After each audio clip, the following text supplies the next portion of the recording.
Bismillah, Assalamualaikum warahmatullahi wabarakatuh. Saya Rizka Rashid, NIM H05 1171012. Pada kesempatan kali ini, saya akan membawakan seminar statistika 2 saya dengan judul Peta Kendali P berdasarkan metode peningkatan transformasi akar kuadrat. Adapun rumusan masalah dalam penelitian ini ialah yang pertama, bagaimana menentukan peta kendali P berdasarkan metode peningkatan transformasi akar kuadrat atau peta kendali P SRT. Yang kedua, bagaimana efektivitas kinerja peta kendali P SRT dibandingkan peta kendali P setelah diaplikasikan pada data proses produksi koran di PT Radar Sultan Membangun. Adapun tujuan penelitian, yang pertama adalah memperoleh peta kendali P berdasarkan metode peningkatan transformasi akar kuadrat atau peta kendali P SRT. Yang kedua, memperoleh hasil perbandingan efektivitas kinerja peta kendali P SRT dengan peta kendali P setelah diaplikasikan pada data proses produksi koran di PT Radar Sultan Membangun. Selanjutnya, hasil dan pembahasan. Pada bagian ini terdapat 2 poin utama yang akan dijelaskan, yaitu yang pertama, peta kendali P berdasarkan metode peningkatan transformasi akar kuadrat atau peta kendali P SRT. Yang kedua, aplikasi peta kendali pada data proses produksi koran di PT Radar Sultan Membangun. Bagian pertama, misalkan X variabel acak binomial dengan ukuran sampel N dan parameter P, maka P topi sama dengan X per N adalah proporsi ketidaksesuaian binomial dengan rata-rata P dan standar deviasi akar P dikali 1 kurang P per N. Ketika proporsi ketidaksesuaian kecil, maka pendekatan distribusi normal terhadap distribusi binomial kurang memadai, karena memiliki kemiringan atau skewness yang menyebabkan asimetris. Oleh karena itu, diperlukan perbaikan terhadap kemiringan distribusi dengan menggunakan metode peningkatan transformasi akar kuadrat atau Improved Square Root Transformation, yang disingkat dengan ISRT dalam membentuk peta kendali atribut P untuk meningkatkan akurasi garis batas grafik yang disebut dengan peta kendali P SRT. Misalkan GP topi sama dengan akar P topi, maka dengan menggunakan ekspansi dari Taylor order 2 diperoleh GP topi sama dengan GP tambah G aksen P dikali P topi kurang P tambah G aksen P per 2 dikali P topi kurang P kuadrat. Persamaan tersebut ekuivalen dengan persamaan 4.1 yang selanjutnya, kedua ruas pada persamaan 4.1 dikalikan dengan akar N sehingga diperoleh persamaan berikut. Berdasarkan teorema limit pusat, diketahui Z sama dengan akar N dikali X bar kurang mu per sigma berdistribusi normal standar dengan rata-rata 0 dan variansi 1, di mana akar N dikali X bar dikurang mu berdistribusi normal dengan rata-rata 0 dan variansi sigma kuadrat.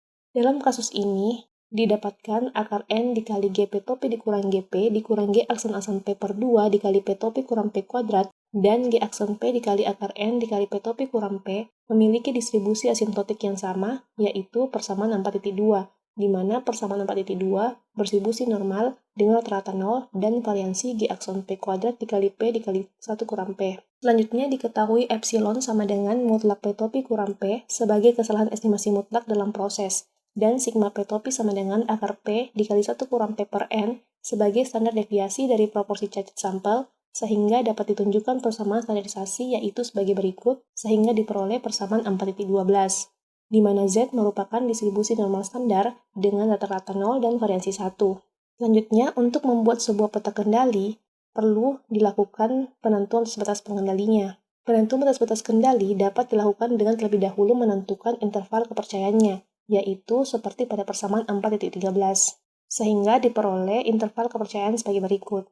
Karena pendekatan yang digunakan ialah pendekatan distribusi normal, maka berdasarkan tabel distribusi normal standar, nilai Z alpha per 2 dapat diketahui, yaitu jika alpha sama dengan 0,0027, maka nilai Z alpha per 2 yang sesuai adalah 3, sehingga peta kendali PSRT dapat dibentuk dengan batas-batas kendali sebagai berikut. Selanjutnya, substitusi GP sama dengan akar P, G aksen P sama dengan 1/2 akar P, G aksen P sama dengan negatif 1/4 P akar P ke dalam persamaan sebelumnya, serta kesalahan estimasi mutlak yang digunakan ialah 3 dikali P kali 1 kurang P per N.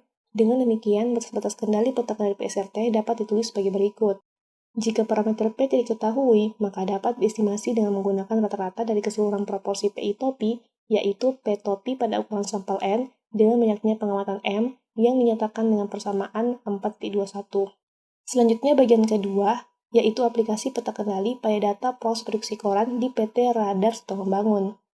Dalam penelitian ini, peta kendali PSRT akan diaplikasikan pada suatu proses produksi koran yang diperoleh berdasarkan penelitian Nitavia dan kawan-kawan pada tahun 2019, yang juga akan diaplikasikan pada peta kendali P yang digunakan sebagai pembanding untuk melihat efektivitas kinerja peta kendali PSRT.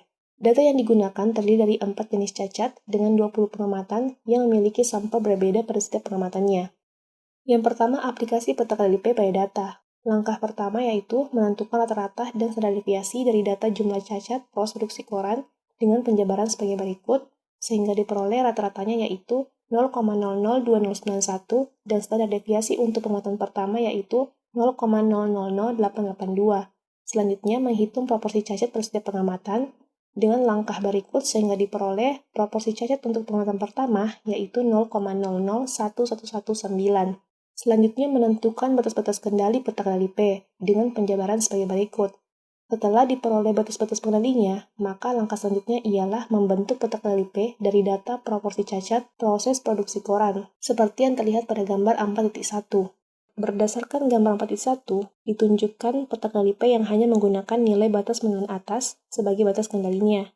Hal tersebut disebabkan oleh batas penilaian bawah bernilai negatif sehingga menjadi 0. Pada gambar tersebut, dapat dilihat bahwa terdapat satu titik yang berada di luar batas penilaian atas, yaitu titik ke-13, yakni proses produksi pada tanggal 14 Maret 2018, sehingga mengakibatkan proses produksi koran di PT Radar Suto Membangun dalam keadaan tidak terkendali secara statistik. Selanjutnya, aplikasi peta kendali PSRT pada data. Langkah pertama yaitu menghitung proporsi cacat pada setiap pengamatan dengan penjabaran sebagai berikut sehingga diperoleh proporsi cacat untuk pengamatan pertama yaitu 0,033457. Selanjutnya, menentukan standar deviasi dari data jumlah cacat proses produksi koran dengan langkah berikut sehingga diperoleh standar deviasi untuk pengamatan pertama yaitu 0,009648. Selanjutnya, menentukan batas-batas kendali peta kendali PSRT dengan penjabaran sebagai berikut. Setelah diperoleh batas-batas pengendalinya, maka langkah selanjutnya yaitu membentuk peta kendali PSRT dari data proporsi cacat proses produksi koran seperti yang terlihat pada gambar 4.2. Berdasarkan gambar 4.2, dapat dilihat bahwa terdapat satu titik yang terletak di luar batas penilaian atas, yakni titik ke-13, yaitu proses produksi koran pada tanggal 14 Maret 2018. Dengan demikian, dapat disimpulkan bahwa proses produksi koran di PT Radar Suto Membangun dalam keadaan tidak terkendali secara statistik, sehingga diperlukan perbaikan terhadap faktor-faktor yang menjadi penyebab cacat pada proses produksi koran. Apabila dibandingkan dengan peta kendali P, peta kendali PSRT juga menggunakan nilai-nilai batas penilaian bawah sebagai batas kendalinya, karena BPB yang diperoleh bernilai positif. Selanjutnya, menghitung nilai average run length atau ARL dari kedua peta kendali yang digunakan untuk mengukur efektivitas kinerja peta kendali dalam mendeteksi perubahan pada proses. Untuk menentukan nilai ARL pada kedua peta kendali tersebut, digunakan nilai RL1 atau kesalahan tipe 2 berikut, yaitu RL sama dengan 1/1 kurang beta, dengan beta seperti yang dijabarkan pada persamaan 4.22.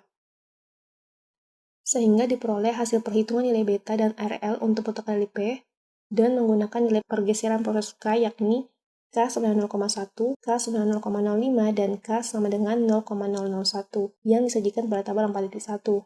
Berdasarkan tabel 4.1, dapat diketahui bahwa nilai beta untuk K sama dengan 0,1 lebih kecil dibandingkan nilai beta untuk K sama dengan 0,05 dan K sama dengan 0,001. Demikian pula dengan nilai RL yang juga digambarkan pada gambar 4.3 yang memperoleh hasil bahwa nilai RL untuk K sama dengan 0,1 lebih kecil dibandingkan nilai RL untuk K sama dengan 0,05 dan K sama dengan 0,001. Dengan demikian, dapat dilihat bahwa semakin besar perubahan nilai K, maka nilai RL pada peta kendali P menjadi semakin kecil. Oleh karena itu, apabila nilai pergeseran proses K lebih besar, maka pendeteksian out of control dapat lebih cepat. Selanjutnya, adapun hasil perhitungan nilai beta dan RL untuk peta kendali PSRT dengan menggunakan nilai pergeseran proses K yakni K sama dengan 0,1, K sama dengan 0,05, dan K sama dengan 0,001 seperti disajikan pada tabel 4.2. Berdasarkan tabel 4.2, dapat dilihat bahwa nilai beta untuk K sama dengan 0,1 lebih kecil dibandingkan nilai beta untuk K sama dengan 0,05 dan K sama dengan 0,01.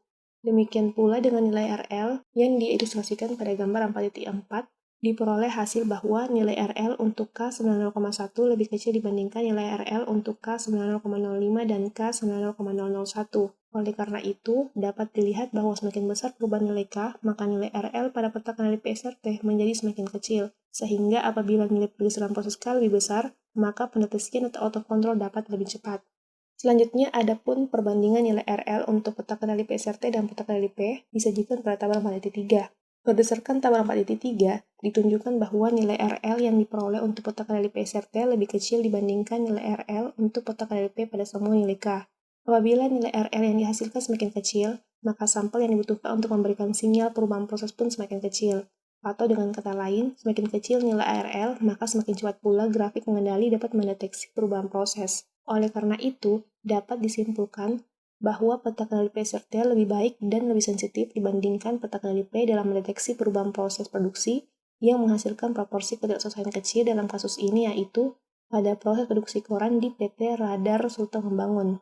Selanjutnya kesimpulan. Berdasarkan hasil analisis dan pembahasan, dapat ditarik kesimpulan yang pertama, yaitu peta kendali P berdasarkan metode peningkatan transformasi akar kuadrat atau peta kendali PSRT dibentuk dengan mentransformasi proporsi ketidaksesuaian P ke dalam bentuk akar kuadrat, yaitu akar P, yang kemudian diperluas menggunakan ekspansi dari Taylor dan disentralisasi menggunakan teorema limit pusat, sehingga diperoleh batas-batas pengendali peta kendali PSRT adalah sebagai berikut. Yang kedua adalah perbandingan grafik pengendali P dan PSRT menunjukkan bahwa proses produksi di PT Radar Sultan Membangun berada dalam keadaan tidak terkendali secara statistik, disebabkan oleh proses produksi pada tanggal 14 Maret 2018, berada di luar batas kendali. Pada kedua grafik tersebut, juga diketahui bahwa batas-batas kendali yang diperoleh pada peta kendali PSRT dapat memberikan hasil yang lebih baik pada saat proporsi ketidaksesuaian kecil dibandingkan peta kendali P karena pada grafik pengendali PSRT digunakan batas pengendalian bawah. Hal tersebut diperkuat dengan membandingkan nilai RL masing-masing peta kendali yang menunjukkan bahwa nilai RL untuk peta kendali PSRT jauh lebih kecil dibandingkan dengan nilai RL untuk peta kendali P, yang artinya peta kendali PSRT lebih efektif dan sensitif dalam mendeteksi perubahan proses produksi yang menghasilkan proporsi ketidaksesuaian kecil. Selanjutnya saran. Adapun saran yang dapat diberikan untuk penelitian selanjutnya yaitu yang pertama, menganalisis peta kendali P dengan menggunakan metode pendekatan atau distribusi yang lain. Yang kedua, mengembangkan peta kendali atribut lainnya dengan menggunakan metode peningkatan transformasi akar kuadrat dan membandingkan dengan peta kendali sebelumnya. Yang ketiga, penelitian dapat dikembangkan dengan menggunakan data yang memiliki ukuran sampel yang lebih kecil atau menambahkan banyaknya pengamatan, serta pada data dengan jumlah sampel pada setiap pengamatannya konstan. Selanjutnya daftar pustaka, berikut referensi-referensi yang saya gunakan. Terima kasih. Wassalamualaikum warahmatullahi wabarakatuh.